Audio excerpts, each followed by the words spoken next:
Hello friends.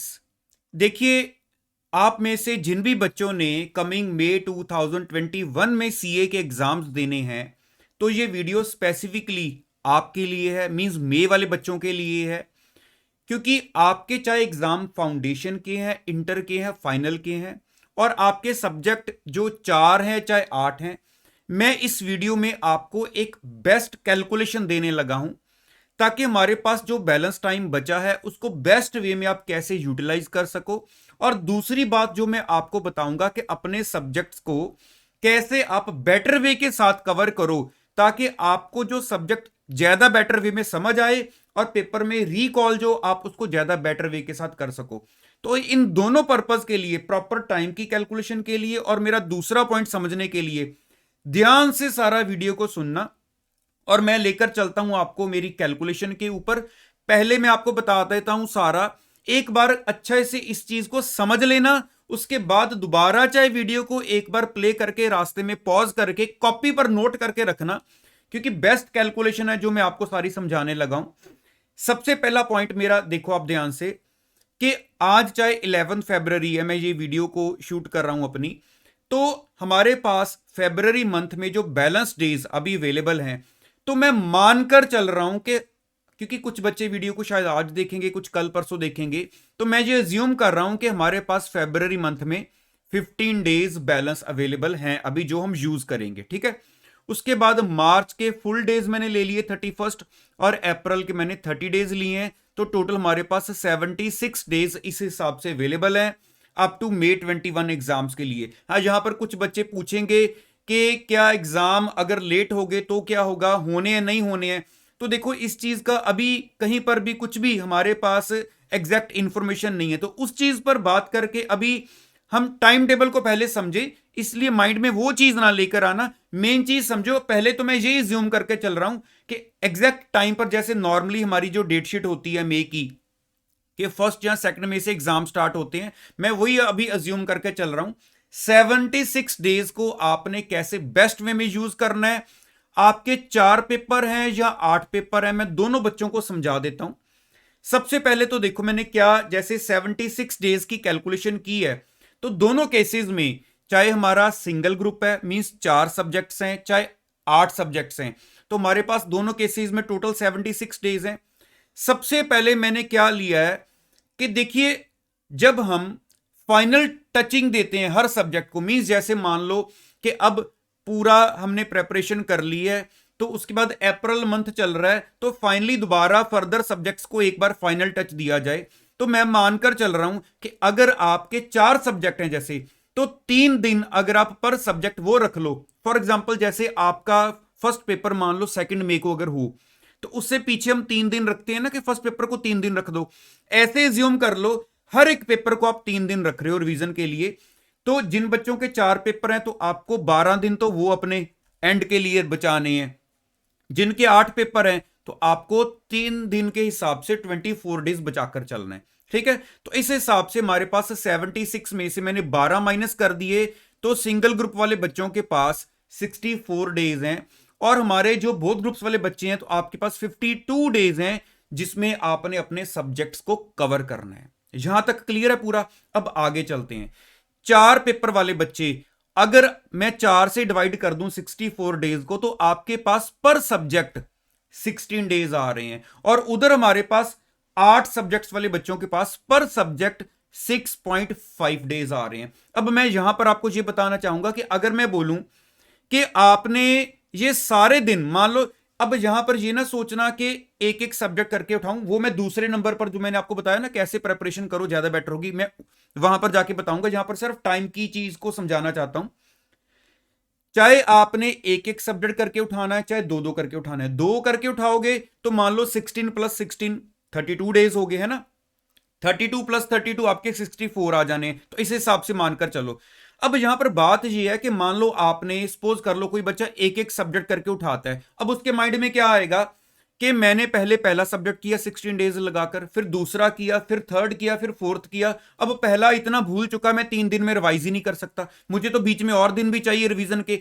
Normally mind में होता है कितनी रिवीजन मिलेंगी शेड्यूल में। अब यहां पर मैंने क्या किया है, अगर आपके पास पर सब्जेक्ट पूरा कंसंट्रेशन के साथ समझने वाला पॉइंट है। पर सब्जेक्ट अगर आपके पास 16 डेज हैं, 2 दिन उसमें से भी बचाओ पर सब्जेक्ट, मींस हमारे पास पढ़ने के लिए पर सब्जेक्ट 14 डेज हैं। और उधर बोथ ग्रुप्स वाला बच्चा 6.5 डेज पर सब्जेक्ट ना डिवोट करो, आप 1.5 डे वहां से बचा लो और आपके पास 5 दिन है पर सब्जेक्ट पढ़ने के लिए। यहां तक कैलकुलेशन समझ आ गई। अब देखो, अब आगे जाके थोड़ा सा काम सिंपल ही है। अब मेरी बात ध्यान से देखना, सिंगल ग्रुप वाले बच्चे ने पर सब्जेक्ट 14 डेज लगाए हैं, ठीक है, आप 2 सब्जेक्ट उठाते हो तो 28 डेज हैं। तो ये देखो हमारे ये सेट बन गए कि जब मैं पूरा पढ़ता गया एक एक सब्जेक्ट करके, तो जिस दिन मेरे 4 सब्जेक्ट फिनिश हुए तो मैंने 56 डेज यूज किए थे, ठीक है, टोटल 56 डेज यूज किए।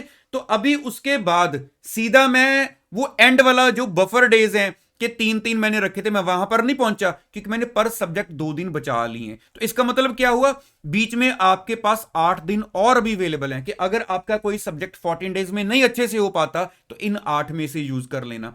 तो ये 8 दिन मिलाकर आपके पास जब आप यूज कर लोगे तो आपके पास 64 डेज आप यूज कर चुके हो। तो अभी भी आपके पास वो 3 दिन पर सब्जेक्ट के हिसाब से रिवीजन के लिए बचेंगे, जो मींस 3 दिन पर सब्जेक्ट इंटू 4, 12 दिन आपके पास अभी भी हाथ में है, जो मिलाकर हमारे 76 डेज बच रहे हैं। तो अगर मैं बात करूं बोथ ग्रुप्स वाले बच्चे, आप भी समझ चुके होंगे कि अगर मान लो जैसे आप एक एक सब्जेक्ट करके उठाते हो या 2-2 करके उठाते हो, आपकी चॉइस है। तो यहां पर आप पहले 5-5 दिन के हिसाब से अपने 40 डेज यूज करोगे।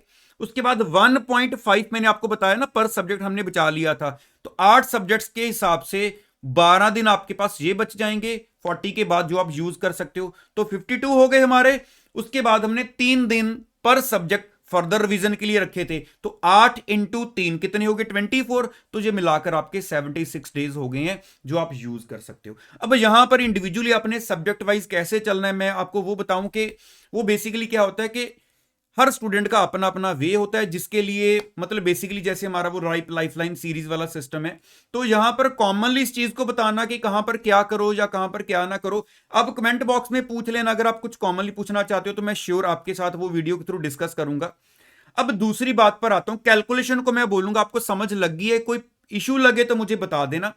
टेलीग्राम चैनल है, मैं वहां पर भी अपनी कैलकुलेशन को शेयर कर दूंगा, राइप क्लासेस के नाम से टेलीग्राम चैनल है, वो ज्वाइन कर लो। मैं बहुत सारी कैलकुलेशंस वहां पर आपके साथ कॉन्टिन्यूसली ये कमिंग डेज में शेयर करने वाला हूं, तो बने रहना वहां पर भी।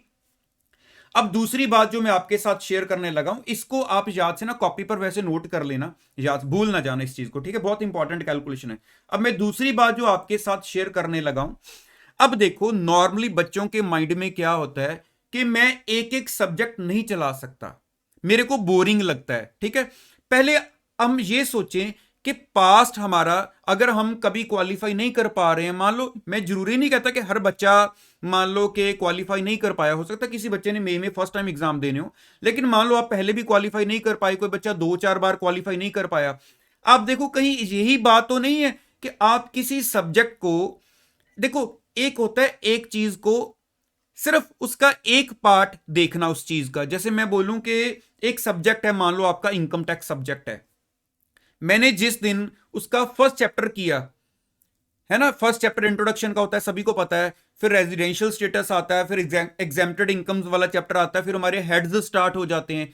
जिस दिन मैंने इनकम टैक्स को स्टार्ट किया और जिस दिन मैंने लास्ट मोमेंट पर इनकम टैक्स को खत्म किया, अब यहां पर एक बच्चा एक ही सब्जेक्ट चला रहा है और उसने मान लो 12 दिन में पूरा इनकम टैक्स गो थ्रू कर दिया। अब एक बच्चा 3 सब्जेक्ट चला रहा था, तो मल्टीप्लाई बाय 3 कर लिया जाए, हर सब्जेक्ट को टाइम देना है, तो 12 इंटू 3, उसको 3 गुना टाइम लगा उस सब्जेक्ट को एंड करने में, क्योंकि वो बाकी 3 सब्जेक्ट भी एंड कर रहा था। तो इसका मतलब क्या हुआ, स्टार्टिंग से लेकर एंड तक उस सब्जेक्ट को 360 डिग्री पर देखने का उसको मौका नहीं मिला, क्योंकि उसने जरूरत से ज्यादा दिन लगा दिए। जब आप एक चीज को उसका एक पार्ट एक दिन देखते हो और उसको एंड बहुत लेट करते हो, तो आप उस सब्जेक्ट को बीच में अच्छे से लिंक नहीं कर पाते, आपको सेक्शंस रिलेट करने नहीं आते, आपको एक सब्जेक्ट ओवरऑल प्रॉपरली एक डीप लेवल पर समझ नहीं आता। और ये चीज नॉर्मली हमें पता ही नहीं होता कि अच्छा ऐसी भी कोई इंपॉर्टेंस है या ऐसा भी कोई पॉइंट है बीच में, हम नॉर्मली उसी वे में चलो दोबारा फिर से चैप्टर उठाए, फिर से लगे। जिन बच्चों की मेरे साथ इन दिनों में शायद जो आप वीडियो देख रहे हो बात हुई है, तो मैंने आपके साथ भी ये डिस्कस किया था 360 डिग्री वाला पॉइंट। चलो उनके साथ और डिटेल में काफी डिस्कशंस होती हैं, आपको याद आ रहा होगा, अगर भूल गए होगे तो याद आ गया होगा, हाँ इस चीज का खास ध्यान रखना है। तो एक चीज को मतलब पूरा देखने के लिए टाइम जरूर होना चाहिए, तो मैंने इसलिए आपके जो बीच बीच में जो डेज है वो बचाए हैं, ताकि आप उस चीज को पूरा देखो। अंडरस्टैंड कर रहे हो ना मेरी बात को? तो मेरे हिसाब से आपको टाइम भी क्लियर हो गया है, और जो मैंने आपको दूसरी बात बताने की यहां पर कोशिश की है, मेरे ख्याल से आपको समझ आ गई होगी।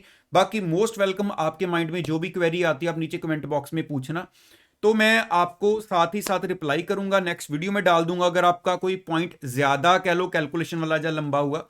तो बाकी डटे रहो एग्जाम के लिए, अपना मतलब माइंड में ये क्लियर करके चलो कि पहले तो अब क्या फाइनली कह लो कि एग्जाम का टाइम होता है, किस दिन से स्टार्ट होते हैं, इन चीजों में ना जाना।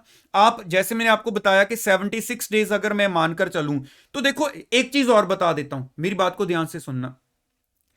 अगर आपको लगता है कि मेरे से 76 डेज में, कुछ बच्चों को होता है कि मैं स्टडी मटेरियल के क्वेश्चंस तो कर लूंगा, लेकिन मेरे से चलो पास्ट पेपर भी कर लूंगा, आरटीपी एमटीपी नहीं देखे जाएंगे। अगर मैं उनको भी देखने बैठ गया तो शायद एक चैप्टर पर मेरा जरूरत से ज्यादा टाइम लग जाए। तो आपके केसेस में क्या होगा, देखो आपको सबसे पहले क्या करो, स्टडी मटेरियल कवर कर लिया, पॉसिबल हो तो साथ ही पास्ट पेपर को कवर कर लो। अब देखो कि ठीक है इससे ज्यादा टाइम नहीं है, वरना एक चैप्टर को ही डबल डबल टाइम लग रहा है। अब पहले एक बार सिलेबस खत्म कर लो, अगर कुछ डेट आगे पीछे होती भी है या नहीं होती है, अगर टाइम लगा तो आरटीपी कर लेना। तो इस वे के साथ अपनी प्रेपरेशन को थोड़ा सा आगे बढ़ाओ।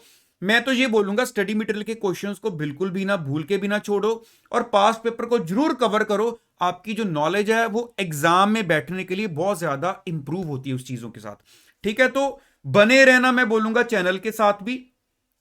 तो उसके अलावा मैंने आपको जैसे बताया टेलीग्राम पर जरूर ज्वाइन कर लेना, मैं ये कैलकुलेशन भी वहां पर शेयर कर दूंगा, और बहुत सारे नए जो शेड्यूल्स मैं बनाऊंगा यूट्यूब पर लेकर आऊंगा, मैं सारे वहां पर डालता रहूंगा। तो ऑल द बेस्ट, माइंड में कोई भी डाउट होगा तो याद से पूछ लेना। ठीक है, थैंक यू सो मच।